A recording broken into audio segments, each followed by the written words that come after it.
네, 이번 시간은 티베트 불교에 대해서 말씀드리겠습니다.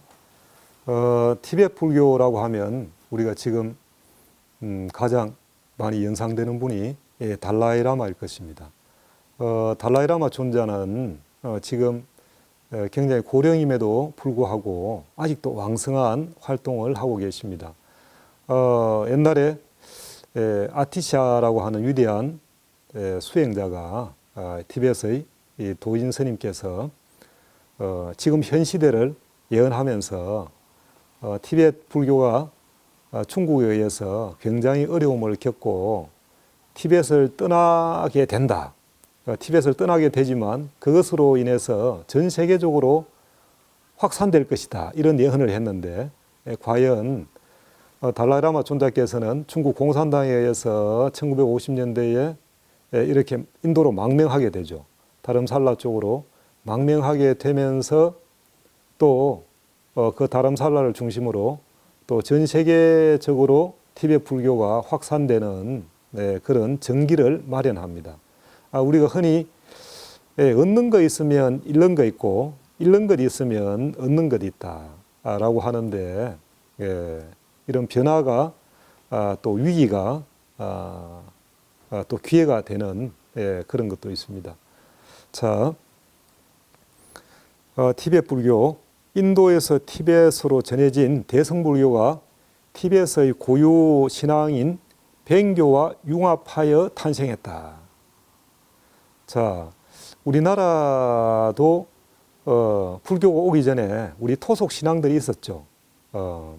우리 한민족의 고유 신앙, 뭐 삼신 신앙이라든지 산신 신앙이라든지 이런 뭐 사상들이 칠성이라든지 이런 신앙들이 있었습니다. 그 바탕 위에서 불교가 와서 지금도 절에 가면 산신당도 있고 산신각도 있고 또 칠성각도 있고 뭐 용왕당도 있고 이렇게 그 융합된 것을 볼 수가 있습니다. 불교 자체도 대성불교 시대에는 바로 브라만교, 힌두교와 서로 또 융복합되었다라고 했죠. 인도에서 불교가 망한 이유 중에 하나가 바로 지식인들, 소위 그 학자들 중심으로 성원 중심으로 불교가 연구 위주로만 되어서 대중들과 유리되었다. 그것도 있고 또 이슬람교의 침략도 있었고 또 하나는 불교가 브라만교와 많이 이렇게 융합되어서 불교 고유의 그 색깔을 잃어버린 것도 있습니다.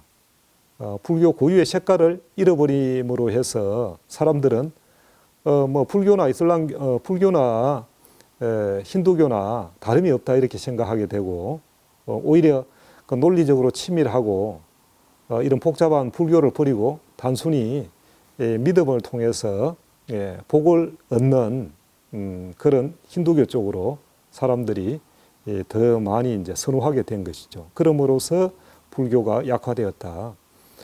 자, 티베트도 티베트 고유의 뱅교가 있었죠. 이 뱅교는 뱅교의 원형은 정확하게 알 수 없지만 제가 개인적으로 생각할 때는 이게 우리 그 한민족과 옛날에 저 중앙아시아 쪽에 있었다는 그런 그 유목민의 그런 천문 사상과 또 자연 숭배 사상 이런 것들이 이제 뱅교라는 형태로 있었는데 불교가 들어와서 그 뱅교와 서로 이제 융복합을 하게 됩니다. 그러면서 이제 독특한 티베트 밀교가 탄생하게 된 것이죠. 이 뱅교는 지금도 있습니다. 지금도 뱅교에서 어떤 경전을 쓰거나 아니면 고성이 책을 내거나 이렇게 하면 달라이라마께서 그 서문을 써주시기도 하고 그렇게 또 격려를 하기도 이렇게 합니다. 그래서 지금 보면 이 뱅교 사원에 가면 그 티베트 불교 사원과 굉장히 유사한 게 많습니다. 그러나 조금은 그 근본적인 것은 다르다라고 얘기를 합니다. 기원 후 7세기 송첸 캄포 왕 제위시 도입이 되었습니다.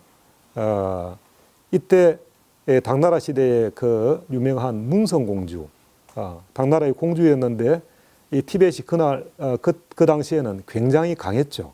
예, 토번이라고 해서 티벳이 굉장히 강했습니다. 그래서 이 다른 나라에서 티벳하고 싸우기가 힘든 게 뭐 워낙 고원지대고 이러다 보니까 뭐 사우로 올라가는 동안에 벌써 고산병 걸립니다. 그런데 티벳에 늘 살고 거기에 적응된 사람들은 뭐 전혀 어려움이 없지만은 낮은 지대에 있다가 고산지대로 가면 고산병이 걸리면 이 고산병의 괴로움은 이루 말할 수 없습니다.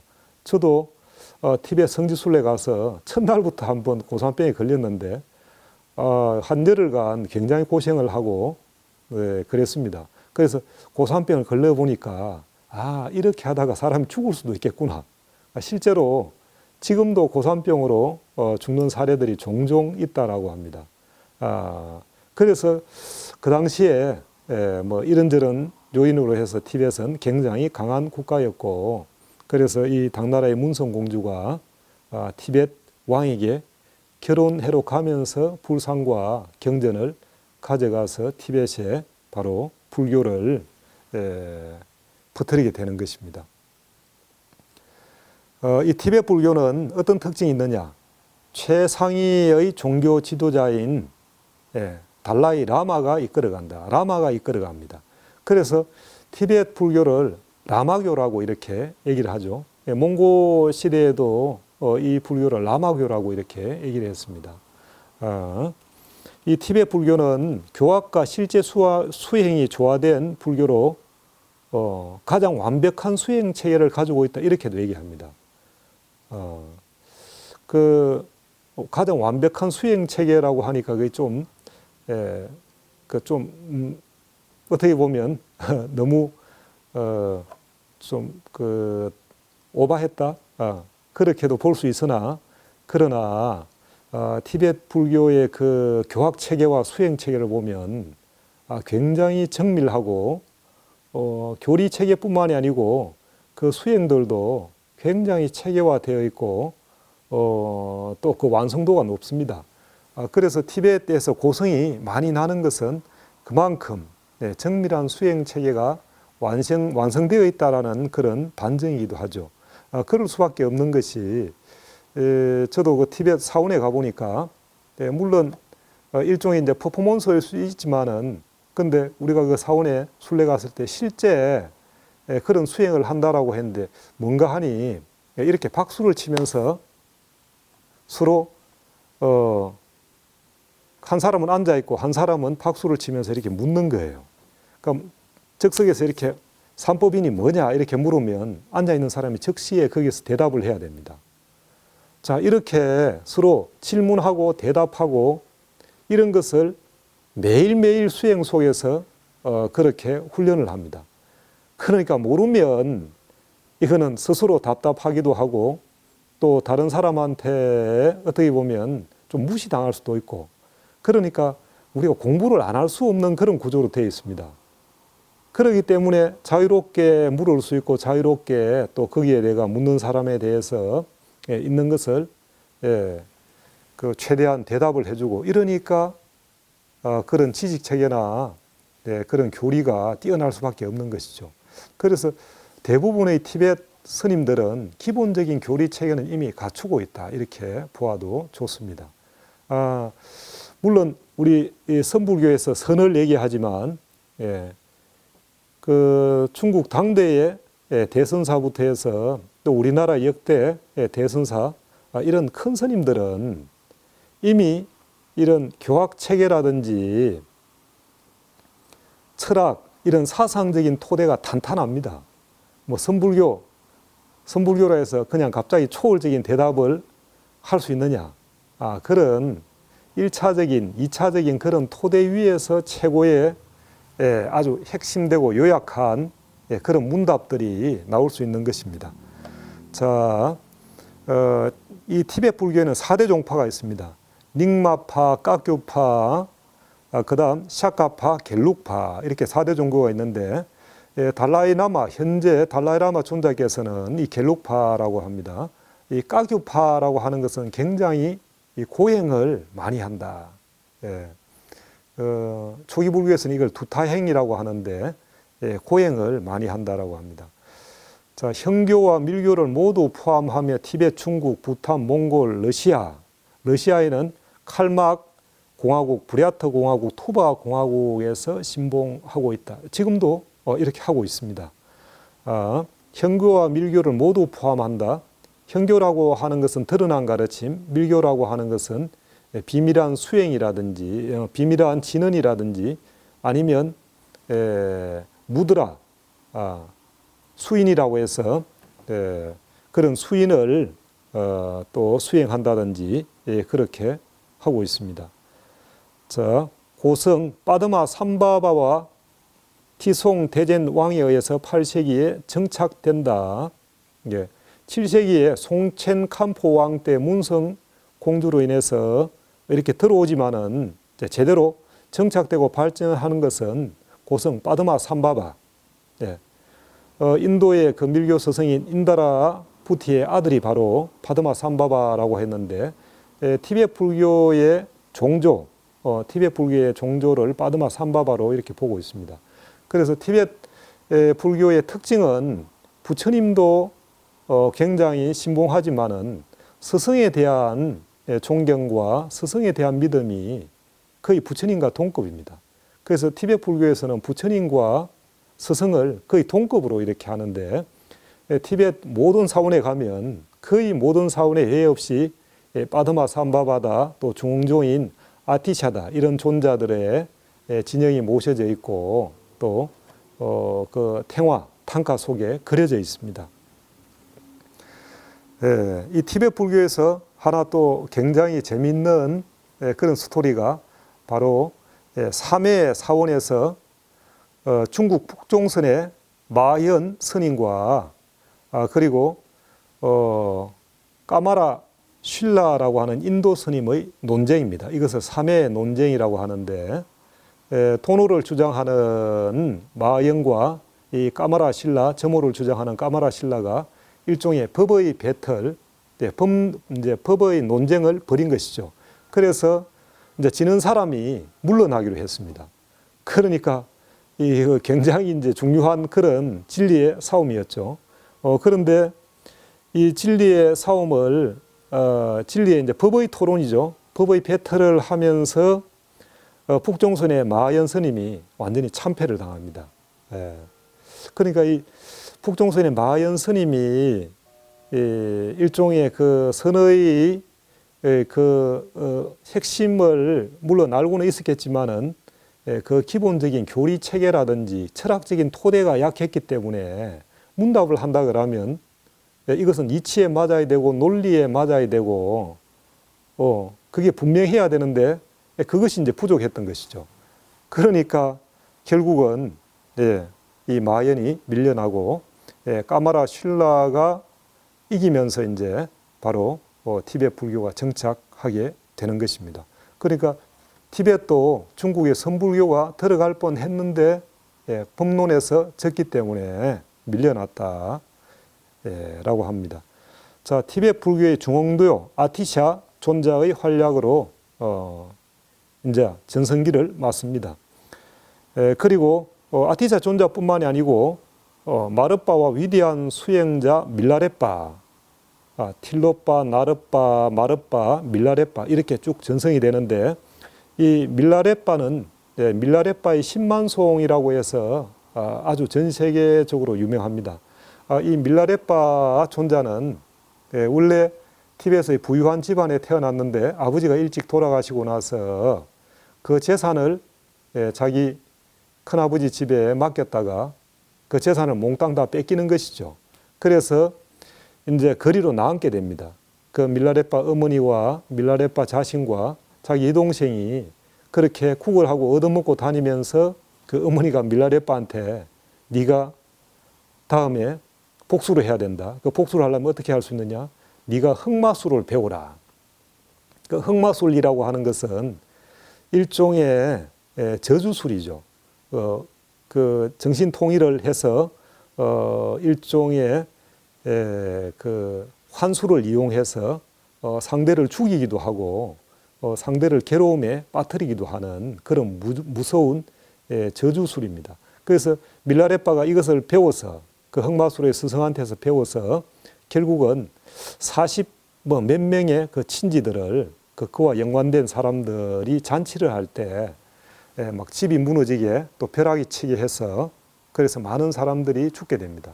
그래서 그 죽음을 보고 밀라레빠는 또 엄청 마음에 가책을 받게 되죠. 그래서 그 죄업을 없애기 위해서 수많은 스승을 찾아다니다가 바로 마르빠를 만나게 되죠. 그래서 그 스승이 엄청 밀라레빠를 고생시킵니다.